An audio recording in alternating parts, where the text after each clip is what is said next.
Instructional design has changed. This is not the same business from before 2020. And as an instructional designer, you have to stay on top of the trends and keep a pulse on what's going on exactly in the marketplace. So that's why today I'm giving you 3 opportunities you have to level up your skills here in 2022.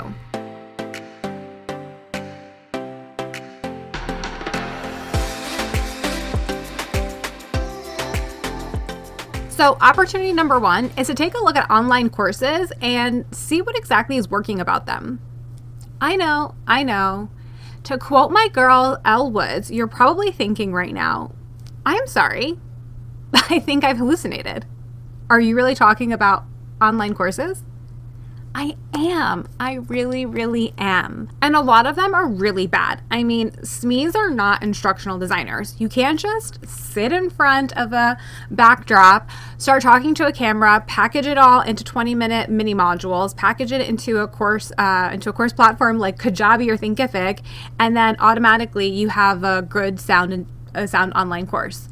That's not what I'm talking about. What we need to be doing as instructional designers is really looking at, why did this market exactly explode? What is it about these online courses that's attracting more and more people over and over again? Because let me tell you, if you put, let's just say an Amy Porterfield online course next to a training that you create that you launch through your learning management system, through your company, more people, for whatever reason, are going to gravitate towards the Amy Porterfield course and grunt at the thought of taking the course through their work. It's crazy, but it's true. So we need to take the opportunity now to really analyze, what is it about these online courses that make them so freaking popular? So for me, one of the reasons I think these courses are so popular is because of their marketing plan. These courses are marketed really well. And one of the things they really focus on is the pain point and that transformation for their ideal audience or their ideal learner. And that is a total miss in a lot of corporate trainings today. We don't focus on the learner. We don't focus on what they're going to get out of the course and what's important for them. However, everything that is marketed out there for online courses is based on why this course is the solution that they're looking for. So when you're focused on things like the transformation, how it's going to improve their day, how it's going to make their life better, of course the completion rate is going to be higher. Of course people are going to be more engaged. That's what they want. Everyone wants the easy button. Everyone wants the solution for what's going to make their life easier. So what can you do as an instructional designer? First things first, you need to be following online course creators and marketers. You can do this for 2 reasons.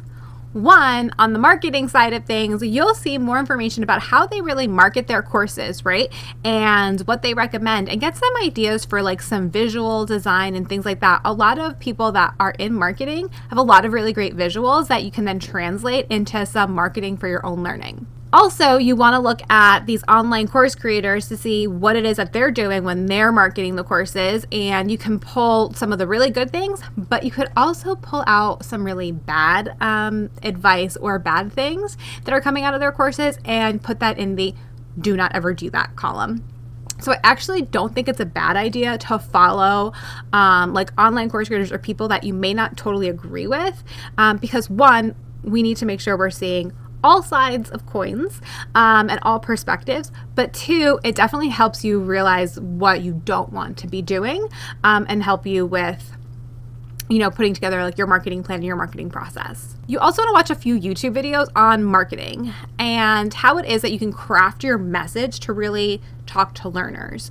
So I think we have beaten to a dead horse around here that everything should be focused on the learner, but how exactly do you do that? Well, marketing has a really good handle on creating content and writing for that intended audience. So if you're looking for a way to really create excitement and engagement for your online course, part of that is the marketing of it. So follow other marketers and follow YouTube channels to help you with your writing. So it's not all academic writing. It's not all instructional design writing. You also have to write like a marketer often. So real quick, tell me about an online course that you've bought or that you were this close to buying. I know we've all been there. Tell me about what got you, what it is that intrigued you, if you took the course, what you got out of it, and if you didn't buy it, why didn't you buy it? I'd love to really know what impacted you so we could pull those common themes and apply them to future learning courses at all of our companies. Another opportunity in 2022 is the development of learning communities. I am seeing more and more group coaching programs, cohorts, things like that. And part of what's really making that a big area is the ability to build that community, to meet others that are like you. And I don't mean like cookie cutter like you, but you're all interested in the same thing, and you're all interested in learning and growing in a specific area. Why? Because these are the people that you're going to go to when you have questions. With the Great Resignation and with the way 2020 has changed the working world, we're all sitting like at home by ourselves.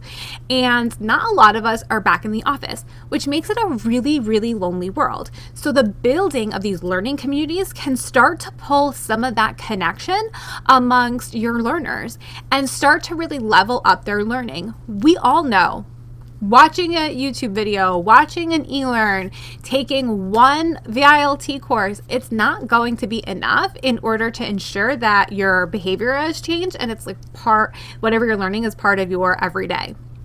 But building on top of that, like a learning community and having conversations with others about how they apply what it is that you all learned, and asking questions that maybe you had, but you were maybe too shy to ask, or questions that you don't have yet, but you'll probably end up having in the future.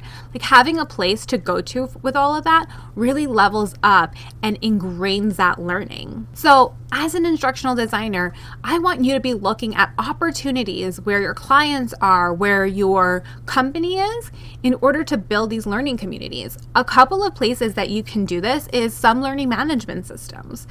Some learning management systems have, community features or like discussion board features. Start there, because you don't want to like jump so far into the learning community and then have to develop this huge, large plan. What I recommend is like always starting slow and chipping away. So if there is a discussion board you can turn on and make that discussion, like integrate that discussion board into that course that it's tied back to, that can be your proof. That could be your validation that this community is right for your organization. Another area that I think that you can utilize a community is Slack. I am obsessed with our Slack channel at Anchor Training. It has by far helped to connect the team, and it has made working together a lot simpler. And actually, for my New Year, New ID cohort series, I actually created a whole Slack channel for that community so everyone can learn from each other. So every few days, I'll pop in there, just check in on everyone. People will ask their questions, they'll share their own resources, so we're all learning from each other. We all have a common goal, right? We're trying to level up our skills as instructional designers, create our brands, really land that dream ID job, and set up that future. And so that's like our common ground. And now everybody is contributing. They're having discussions. We're able to share resources, and we're really able to take whatever it is that they're learning every single Friday and apply it and really make it even bigger and make that bigger impact. That's the power of a learning community. And a lot of, it's something else we can take from online course creators. A lot of online courses come with that Facebook group or Mighty Networks group or a Slack channel or a Discord channel, whatever it is. It comes with that community, because we all know in order to really hone in on that learning and take it to that next level, you need to build that community and you need to continue to have conversations and level up your learning. So really look at how you can take learning communities and bring it to your next learning project, even if it's something as small as a dedicated private Slack channel or turning on a discussion board feature, whatever the case may be. Start building that community and build up that validation for yourself and your team. And if you're not already, learning communities are huge at Anchor Training. So please make sure that you head over to the Anchor Training YouTube channel and you subscribe to that channel and you click that notification bell. Rachel is our Director of Learning Experience Design, and she does tons of videos about learner-focused framework and your next best training and all of those good things. And she has a lot of stuff that's coming up that she's already been pre-filming. So that channel is just getting ready to blow up. So don't miss any single video. She posts every other Tuesday on that Anchor Training channel. A link to that will be down below. Okay, y'all. If you follow me on social media or you follow me on LinkedIn, you know that one of my favorite topics to talk about, besides onboarding, is TikTok. And I still say TikTok is going to be such a huge opportunity for learning and development and for instructional designers. I am learning so much by what people are posting, how people are reacting, what videos are going viral. Like, I literally study this platform. So last September, TikTok actually surpassed YouTube as the most watched social platform. People were spending more time on TikTok than they were YouTube. And I can tell you this, a lot of my clients were like just getting to the idea of creating YouTube style videos for their content. And they've kind of already missed the boat on that trend. But it's not too late for TikTok.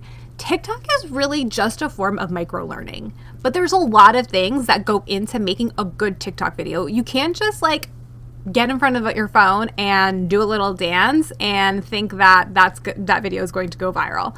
You really have to put thought into what you're going to put out there, what that content is going to look like, and really think about what your learner really wants, right? So some of the keys to making a really good TikTok are these things. One, they're short. Some of the best TikToks are literally 7 seconds, and I learn so much.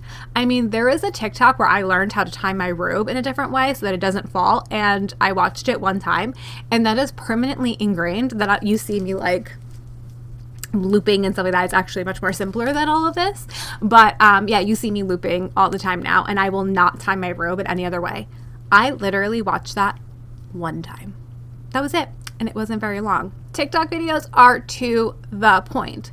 Like I said, they didn't go into a whole song and dance of like the appropriate length of your robe, the appropriate length of the belt and things like that. It just got to this is your problem. Your problem is every time you put a robe on, you tie it and then it falls. And as you're like getting ready, you're annoyed and you're flustering with your robe.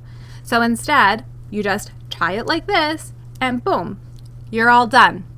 And that was it. That's the beauty of it. So often in instructional design and like when we're creating content, we want to put all the things that we think they need to know. I didn't need to know the exact length that the robe had to be or the belt had to be. I didn't need to know about color. I didn't need to know about material. But I bet you if someone wanted to create a training course on how to appropriately tie a robe, it would go into all of those things. We don't need to do that. People don't need that. We're really intelligent humans and we can figure that out. We can do trial and error, realize, oh, well, maybe this belt's a little too small or, whatever the case may be. I don't know. I don't think that actually the length does matter because my one robe, it's not as tight. Anyway, I digress. All that to say, TikTok videos are to the point, unlike me. But TikTok videos are definitely to the point. They focus on one main idea at a time. So in my TikTok presentation, I have a few different videos, but one of them is about how someone did a video about how banks make money. We all know that banks make money through a ton of different ways. But this video just focused on one particular way that banks make money and made that point very, very clear to their learner. Now, they did mention there are a bunch of ways that, banks make money, and you can address this, that this is just one way, but it doesn't try to, again, throw all the different information. It just focused on one thing at one time and made sure you understood that topic. TikTok videos keep you engaged. Like, some of the best ones are hysterical. There's one lady on TikTok that does HR type videos, and she's like the HR manager, and she's, calling different people, or people are emailing her about different things. Like, The stories that people put in to these TikTok videos, they keep me laughing, and they're all relatable, which keeps me engaged. And I don't feel like I'm just watching pointing and clicking or pointing in text. I'm actually being told a story, so which makes it a lot more memorable. And TikTok videos are motivating. They motivate you to want to learn more, and they motivate you to share it with others. That's one of the big things. It's not like, okay, cool if I learned something, if I learned how to tie my rope, but I want to make sure that my friends know how to do it so that they're being saved time and energy and frustration. So I'm going to be making sure that I share that video out. And how amazing would that be with your content, right? If your training course was so engaging, so motivating that people were recommending it to others so that they could make their life easier, or saying, you really shouldn't put off taking that training. I actually learned a lot and it's helping me in these few ways. That's like the best type of marketing that you could have for your training course. So you want to be thinking about those types of things as you're developing your course. How do we make it shareable? How do we make it so that someone's going to walk away wanting to share it with their colleague to make their lives easier? If you want to learn more about how to bring TikTok to your organization, give this video a thumbs up. That'll let me know that you're interested in this topic so I can create future videos about TikTok and learning and development. Okay, so I know that I said 3, but I'm a giver. And I've got a 4th bonus opportunity. And this one you're going to say, Vanessa, it's not even revolutionary. It's needs analysis. And I know, this is like one of the oldest things. We all know that before we start a project, we really need to be focusing on needs analysis. A lot of organizations don't do this, and I think we all know why, right? Time, money, all of those things. But what I'm seeing is actually a shift. So I'm getting a lot of clients that are coming to us saying, we want to start with the needs analysis and making sure that we're doing the right thing and we're creating content that is serving the actual need of our ideal student or ideal learner. Great. Music to my ears when they say that. And I'm going to tell you why I think a lot of organizations are saying this now. Back in 2020, no fault of anyone, we rushed to put things online, to bring things virtual, to like a webinar type format, because we were trying to fill a need of this sudden pandemic. And that really continued into 2021. Now what I think is happening is that a lot of L&D departments and a lot of organizations are just saying, this is not working. No one's learning and we're getting no return on our investment. And we're not even sure if we're ever going to be able to have in-person training again, or that traditional training that we did that we knew previously worked well for our team. We just kind of threw stuff together in order to fill that need and just kind of continued moving forward. So now what a lot of organizations are really doing is they want to stop paying twice, 3 times and making the same mistake over and over again. So they're taking that time to do that needs analysis to really understand what the problem is and then what the appropriate solution is. And I'm going to tell you this, I think that previous to 2020, we all got away with bad training. And the reason for that is because we were in person. So if I went to a training and didn't remember how it is to, start a workflow in my new software system, I would just turn around and ask my manager. Now I have to interrupt their day, hope they're not in a meeting, because Zoom meetings have just went right through the roof since the pandemic, and interrupt their day to ask that question. And it's just more time consuming. Whereas before I could just turn around and be like, hey, do you remember how to start this workflow? And someone just pop over, give me the steps really quick. We don't have that ability to make up for bad training through asking our colleagues or asking our manager who is so readily accessible. And now we really have to make sure that our training, our learning and development solutions are actually addressing the problem and meeting the need, because if they aren't, the spotlight is a lot bigger than it was in the past. So take the time now to start building up that needs analysis. And next time someone comes to you with a project, ask them to start with the needs analysis and cite that you really need to understand your learner to make sure that you're providing the best solution and that you're talking specifically to them and addressing their problem and being able to take away good content, good material, good feedback in order to better market the course, better to engage your learners, and really to help them at the end of the day save time and money. Okay, so now that you're ready to take on 2022 and partner with your clients to bring L&D to the forefront of their culture, I want you to click the link down below and grab my free 6-step blueprint to break into learning and development. These are simple steps that you can action on today to start your instructional design career. So make sure you click the link in the description box to grab that today. And if you want to continue to learn more about the future of learning and development, make sure you hit that subscribe button and notification bell, because the next month we are going to be talking all about the future of L&D. Friends, thank you so much for watching, and I will see you in my next video. Bye.